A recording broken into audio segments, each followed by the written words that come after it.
अस्सलाम वालेकुम। आज जो हम डिस्कस कर रहे हैं वो बॉडी फ्लूइड को डिस्कस कर रहे हैं। बॉडी फ्लूइड का वॉल्यूम, कंपार्टमेंट, किस तरीके से डिस्ट्रीब्यूशन होती है बॉडी फ्लूइड में, कंपोजिशन क्या है, सिग्निफिकेंट क्या है, रेगुलेट कैसे होती है। ठीक है। Percentage of the water in the body, different percentage होती है डिफरेंट एज में, कैसे कैसे हो सकती है। इन फीचर्स अगर हम देखते हैं तो कम 100%, 80% baby at birth, 70% normal adult, 50% earlier person में। अगर हम परसेंटेज देखते हैं, इन्फेंट में 73%, मेल में 60%, फीमेल में 40 to 50%। Fact of the obesity पर अफेक्ट करता है ओल्ड एज में 45%। ठीक है। बॉडी कंपार्टमेंट जो होते हैं इसको डिस्ट्रीब्यूट किया गया है ईसीएफ एंड आईसीएफ में। ईसीएफ कंपार्टमेंट में जो आते हैं उसको मज़ीद भी डिवीजन किया जाता है प्लाज्मा में एंड अदर बॉडी कंपार्टमेंट में, जिसमें ट्रांस सेलुलर फ्लूइड होता है, C S S, intracellular, intraocular, pleural, peritoneal, synovial and digestive secretions में, और इंटेस्टिशनल फ्लूइड में। ठीक है। एंड आईसीएफ जो है वो एक ही उसके तो वो डिस्ट्रीब्यूट नहीं होता है। ठीक है। Total amount of the fluid in the body is approximately 70% of the body weight. Body fluid has been divided in two compartments. Intracellular, जो कि inside of the cell है, 55% of the total body weight है, body water है, और extracellular जो कि outside of the cell है, जो 45% total body water है। ठीक है। एंड द एक्स्ट्रासेलुलर जो फ्लूइड है इंक्लूडिंग उसमें इंटरस्टेशनल फ्लूइड आ जाता है, जो प्रेजेंट बिटवीन द सेल्स के अप्रॉक्सीमेटली 80% ऑफ द ईसीएफ का होगा। एंड प्लाज्मा जो है प्रेजेंट इनटू द ब्लड में अप्रॉक्सीमेटली 20% ऑफ द ईसीएफ में, एंड ऑल्सो भी including the lymph, synovial fluid, aqueous humorous, cerebrospinal fluid, virtuous body, endolymph, perilymph, pleural, pericardial and the peritoneal fluid. It is a picture. अगर आप इस picture को देखते हैं तो आपको कॉम्पोजिशन भी पता चलेगी। एक मेल और फीमेल की हम जब बात करते हैं तो फीमेल में जो थे 55% फ्लूइड है, जबकि मेल में 60% है। अब जब 60%, अब हम मेल का मास ले लेते हैं तो 60% जो है उसमें बॉडी फ्लूइड है, तो उस बॉडी फ्लूइड को जो डिवीजन किया जाता है, 2/3 ऑफ द इंट्रासेलुलर फ्लूइड होता है जो तो कि 28 लीटर बनता है। कुल टोटल 42 लीटर्स होता है। 42 लीटर्स में से अगर हम इंट्रासेलुलर में उसको देखते हैं तो 28 लीटर हो जाएगा, और 40 लीटर्स जो होता है, 14 लीटर्स जो होता है वो एक्स्ट्रासेलुलर फ्लूइड में होता है, जो कि 1/3 होता है। एक्स्ट्रासेलुलर फ्लूइड का फिर डिवीजन में चला जाता है इंटरस्टिशियल फ्लूइड में एंड दे प्लाज्मा में। ठीक है। अगर हम प्लाज्मा की बात करते हैं तो 3 लीटर आएगा, और जो है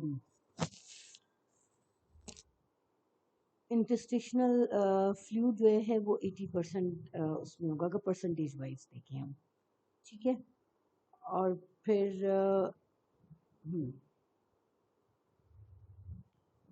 अब इनके दरमियान में सेपरेट बैरियर होता है interstitial fluid and the plasma के दरमियान में। Separate ICF from to the surrounding interstitial fluid को जो करता है वो प्लाज्मा मेम्ब्रेन होगी, जबकि ब्लड वेसल इंटरस्टिशियल फ्लूइड जो होता है वो प्लाज्मा से सेपरेट होता है ब्लड वेसल वॉल से। अदर पिक्चर्स हम शो करते हैं। इस पिक्चर में अगर आप देखते हैं तो डिस्ट्रीब्यूशन आपको अकॉर्डिंगली लीटरली मिलेगी, कि लीटर वहाँ परसेंटेज के हिसाब से थी, यहाँ लीटर के हिसाब से है, कि कुल टोटल 42 लीटर्स है। 42 लीटर्स में से 14 लीटर्स जो है वो extracellular fluid, 28 litre intracellular fluid. Intracellular और इंटरस्टिशियल के दरमियान में सेल मेम्ब्रेन आ जाती है, जिसको प्लाज्मा मेम्ब्रेन हम कह सकते हैं, और जबकि प्लाज्मा और इंटरस्टिशियल फ्लूइड के दरमियान में कैपिलरीज मेम्ब्रेन आ जाती है, डिवीजन करती है। और जो लीटर वाइज अगर हम करते हैं तो इंटरस्टिशियल फ्लूइड में 11 लीटर है और प्लाज्मा में 3 लीटर है। अच्छा, यही तो मैं एक दफ़ा दोबारा आपको बता दूं, अगर हम फ्लूइड को परसेंटेज में डिवाइड करते हैं, 60% वाटर है, तो 60% वाटर को जब हम डिवीजन करते हैं तो किस तरीके से हम उसको डिवाइड करते हैं, अगर मैं प्रीवियसली पिक्चर आपको दिखाती हूँ तो 60% को डिवीजन किया गया है। 2/3 of the intracellular fluid, 1/3 of the extracellular fluid. Extracellular fluid में 80% इंटरस्टिशियल फ्लूइड, 20% प्लाज्मा में। Composition of the body fluid क्या होगा, ऑर्गेनिक और इनऑर्गेनिक सब्सटेंसेस होंगी। ऑर्गेनिक सब्सटेंसेस में glucose, amino acids, fatty acid, hormones and enzymes आ जाते हैं। Inorganic substances sodium, potassium, calcium, magnesium, chloride, phosphate and sulphate आ जाएगा। ये कॉम्पोजिशन है फ्लूइड की कि जो एक अगर हम प्लाज्मा को देखते हैं तो उसमें हमें क्या क्या मिलेगा, bicarbonate, potassium, calcium, chlorate, hydrogen ions. These are the ions जो कि मूव करेंगे इंट्रासेलुलर से एक्स्ट्रासेलुलर, एक्स्ट्रासेलुलर से इंट्रासेलुलर। मूवमेंट बॉडी की क्यों इम्पोर्टेंट होती है? मूवमेंट बॉडी की इम्पोर्टेंट होती है कि वो एक स्टैटिक कंडीशन में नहीं रहते। फ्लूइड और इलेक्ट्रोलाइट शिफ्ट होते हैं फ्रॉम कंपार्टमेंट टू कंपार्टमेंट, क्योंकि मेंटेनेंस ऑफ द होमियोस्टेसिस को मेंटेन करने के लिए। अगर आप इस पिक्चर को देखते हैं तो इस पिक्चर में आपको नज़र आ रहा होगा कि डेंस कनेक्टिव टिश्यूज और बोन से इंटरस्टिशियल फ्लूइड्स, और इंट्रासेलुलर से एक्स्ट्रासेलुलर, एक्स्ट्रासेलुलर से फिर मूवमेंट होती है प्लाज्मा में, इंट्रासेलुलर में डेंस बोन एंड टिश्यूज में द बोन। मतलब कि ये एक मूवमेंट आइंस की और वाटर की जो है वो होती है अगर हम ड्रिंक करते हैं, ठीक है। और फिर यहीं से जो वेस्ट होगा जो कि आउट ऑफ द बॉडी निकलेगा यूरिन के थ्रू, फिसिस के, एलिमेंट्री कैनाल के, स्वेटिंग के, रेस्पिरेटरी और इंटेंसिबल प्रेसिपिटेशंस के। ठीक है, सिग्निफिकेंट क्या हो सकती है बॉडी फ्लूइड की ना, इन होमोस्टेसिस के लिए हम देखते हैं तो बॉडी जो है वो survive in the fluid medium में ही मूव करता है। Internal environment, growth and the function of the cells में आती है। Glucose, amino acids, lipid, vitamins, iron, oxygen, it is the proper quantity जो होती है वो इंटरनल एनवायरनमेंट में होना बहुत ज़रूरी है।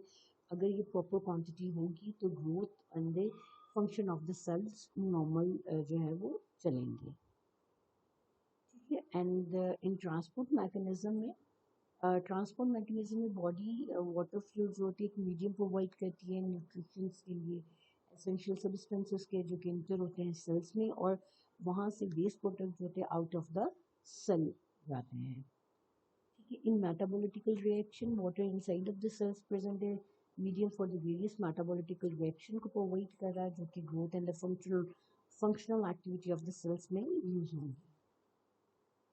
टेक्सचर ऑफ द टिश्यूज जो होते हैं वो मेंटेन करता है normal body fluid and regulate रखता है हमारे बॉडी टेम्परेचर को। अच्छा, रेगुलेशन मैकेनिज्म किस तरीके से होगा अगर हम बॉडी फ्लूइड का देखते हैं। अगर फॉर एग्जांपल इस पिक्चर में आप देखेंगे एक यंग बॉय है जो कि मस्कुलर एक्टिविटी कर रहा है, बायोसाइकिलिंग कर रहा है, तो उसके दौरान उसको स्वेटिंग हो रही है, तो वाटर जो होता है उसका स्वेटिंग के थ्रू से ज़्यादा लॉस हो रहा है, ठीक है। जैसे ही लॉस होगा तो इनसाइड जो होती है वो आप देखेंगे कि ऑस्मोलैरिटी जो होती है वो इंक्रीज हो जाएगी, ऑस्मो रिसेप्टर्स जो होते हैं वो एक्टिवेट होंगे, वो हाइपोथैलेमस को सिग्नल्स देंगे। हाइपोथैलेमस क्या कर रहा है कि पोस्टीरियर पिट्यूटरी ग्लैंड से एडीएच को रिलीज कर रहा है, ये एडीएच ब्लड में आएंगे, ब्लड से एडीएच होते हैं वो फिर वो किडनी को जाके एक्ट करेंगे, किडनी पे परमिएबिलिटी वाटर की इंक्रीज करते हैं in renal tubules and collective tubules पर। तो इससे के नतीजे में क्या होगा कि रीअब्जॉर्प्शन वाटर की इंक्रीज हो जाएगी, तो plasma volume increase, so the blood osmolarity decrease होगी after the exercise and the water injections. और इसके साथ साथ ये सेंटर को भी एक्टिवेट करेंगे, आप पानी भी इंटेक करोगे, बॉडी इटसेल्फ और वाटर मिल के आपके बॉडी फ्लूइड जो कि मतलब इम्बैलेंस हुआ था वो बैलेंस हो जाएगा। तो ये रेगुलेटरी मैकेनिज्म है वाटर का। Water balance, body fluid level are maintained at the normal level when the intake and the output of the balance intake drink हम 300 1300 कर रहे हैं, फूड से 850 मिल रहा है, मेटाबॉलिटिकल ओरिजिन जो कि बॉडी के अंदर होती है, तो इक्वल टोटल मिला के 25 ml बन जाता है, ठीक है। आउटपुट 1500 आउटपुट हो रहा है यूरिन के थ्रू से, स्वेटिंग ऑफ द स्किन के थ्रू से 500 जा रहा है, फिसिस के थ्रू से 100 ml जा रहा है, इंस्पायरेशन और एक्सपायरेशन के दौरान से 400 जा रहा है, तो इक्वल टोटल मिलके 25 ml हो जाता है। तो ये क्या होता है, जितना हम इनटेक करते हैं उतना आउटपुट हो जाता है, तो बॉडी जो होती है वाटर जो होता है वो बैलेंस रहता है। when the intake is more than the output, then the positive water balance is developed होगा। Difference between the intracellular fluid और एक्स्ट्रासेलुलर फ्लूइड में आइंस का किस तरीके से होता है। सोडियम अगर हम लेते हैं तो ईसीएफ में सबसे ज़्यादा 140 मिलीक्यूल पर लीटर है। पोटेशियम अगर लेते हैं तो आईसीएफ में सबसे ज़्यादा 140 मिलीक्यूल पर लीटर है। क्लोरेट जो है ईसीएफ में ज़्यादा 103 मिलीक्यूल पर लीटर है। अगर हम फास्फोरेट देखते हैं तो वो 75 मिलीक्यूल पर लीटर आईसीएफ में ज़्यादा है। प्रोटीन जो इनसाइड ईसीएफ में बहुत कम है, आईसीएफ में बहुत ज़्यादा है, 16 ग्राम डेसीलीटर है। अमाइनो एसिड आईसीएफ में ज़्यादा है। ग्लूकोज जो होते हैं वो ईसीएफ में ज़्यादा है। ठीक है, अब आइंस क्यों डिफरेंस होता है, क्यों क्या कर रहे होते हैं हमारी बॉडी में। डिफरेंस आइंस जो होते हैं जैसे सोडियम कैटायन अबेंडेंट है पीसीएफ में तो वो मसल की कॉन्ट्रैक्शन में काम कर रहा है, इम्पल्स की ट्रांसमिशन कर रहा है, फूड एंड इलेक्ट्रोलाइट्स को बैलेंस कर रहा है। ठीक है, क्लोरेट जैसे कि ईसीएफ में ज़्यादा है तो ऑस्मोटिक प्रेशर को रेगुलेट रखता है, एचसीएल फॉर्मेशन कर रहा है एंड गैस्ट्रिक एसिड में। इसी तरीके से आईसीएफ में हम देखते हैं पोटेशियम ज़्यादा है तो रेस्टिंग मेम्ब्रेन पोटेंशियल को मेंटेन कर रहा है, एक्शन पोटेंशियल को कर रहा है, मेंटेनिंग द इंट्रासेलुलर वॉल्यूम को कर रहा है, रेगुलेट कर रहा है पीएच को। ठीक है, आइंस और प्रोटीन और फॉस्फेट भी जो है वो ज़्यादा है। तो sodium potassium pump play main role keeping the potassium high inside of the cell और sodium high in outside of the cell होता है। इलेक्ट्रोलाइट का क्या फंक्शन है, जो इलेक्ट्रोलाइट की डिस्ट्रीब्यूशन पड़ी, क्लोरेट है, सोडियम है, मैग्नीशियम है, कैल्शियम है, ये सॉल्यूट जो होते हैं एसिड बेस बैलेंस में वर्क कर रहे होते हैं, osmolarity and the volume of body fluid जो होता है वो मेंटेन कर रहे होते हैं। Concentration of the body fluid की डिफरेंट होती है। अगर हम फ्लूइड में देखें 3 वे में, osmolarity, osmolarity and the tonicity. Osmolality क्या होती है? It is the concentration of the osmotically active substances in the solution. Osmolality is the expressed as the number of particles per kilogram of the solution. Osmolarity is another term of the express the osmotic concentration. It is the number of particle per liter of the solution. Tonicity is the relative concentration of the solute dissolving in the solution, which is determine the direction and the extension of the diffusion. It is classified into three categories: isotonic solution, hypertonic solution, and the hypotonic solution. Isotonic solution, the fluid which can has same effective osmolarity, tonicity has the body fluid. This is called the isotonic solution.